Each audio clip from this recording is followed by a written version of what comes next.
Hello beautiful souls, good morning. আর একটা নতুন ভিডিওতে স্বাগত জানাচ্ছি আর সকলকে শুভ অরণ্য ষষ্ঠী। আরে বাবা, তোমরা যেটা শুনতে চাইছো সেটাই, শুভ জামাই ষষ্ঠী। জামাই ষষ্ঠীর আরেকটা নাম অরণ্য ষষ্ঠী, ঠিক আছে? তো বিবাহিতদের জামাই ষষ্ঠী শুভেচ্ছা আর সিঙ্গেলদের অরণ্য ষষ্ঠীর শুভেচ্ছা। তো চলো আজকে সারাদিনটা কিভাবে কাটাই তোমাদের সাথে ভাগ করি। আর কদিন মেঘলা মেঘলা থাকলেও আজকে দেখো আকাশের অবস্থা একদম ঝলমলে রোদ। এপার থেকে ওপার জামা কাপড় কেচে শুকোতে দিয়ে দিয়েছি। আসলে সূর্যদেব কদিন মেডিকেল লিভ নিয়েছিল, তাই আজকে আর জামাই ষষ্ঠী করতে যাওয়ার ছুটি মঞ্জুর হয়নি। আর এই যে দেখো স্নান হয়ে গেছে, জামা কাপড় কাচা দেখেই বুঝতে পেরেছো। আর দিদা আমার কপালে ফোঁটা দিচ্ছে। ষষ্ঠীর ফোঁটা তো মা সন্তানদেরকে দেওয়া যায়। আর যেসব ঠার্কিগুলো আমার ভিডিও টাইটেল থেকে লাফিয়ে এসেছিল তাদের উদ্দেশ্যে বলি, দিদা একা আমার কপালেই ফোঁটা দিয়েছে।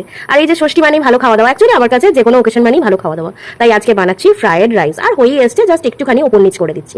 আর এই যে কড়াই একটি বিশেষ তরকারি ফুটছে, এটা যতক্ষণ না পাতে পড়বে এটা বলা যাবে না বা বোঝা যাবে না এটা শেষ অবধি কি বানিয়েছি। তো যাই হোক, এই তরকারি ফুটতে ফুটতেই খাওয়ার সময় চলে এসছে। আজকের মেনুতে আছে ফ্রাইড রাইস, ঢেঁড়স ভাজা, আমার জন্য চিকেন কষা, আর দিদার জন্য সেম, শুধু চিকেন কষার বদলে আলু পটল কষা, কারণ দিদা খায় নিরামিষ। তবে আমার দিদা ছুট মারবো না, এই যে দেখো দুজন পাশাপাশি খেতে বসেছি। এরপর কি খাওয়ার পর শেষ পাতে একটু আইসক্রিম কিংবা দই না হলে চলে না। এই যে এই আইসক্রিমের বারটা কদিন আগে কিনে এনেছিলাম, এইটুকু পড়ে আছে। আজকে দিদা নাতনি মিলে এটা সদগতি করবো। এই যে স্টিলের বাটিতে স্টিলের চামচ দিয়ে নিয়ে নিয়েছি। Thanks for watching, tata.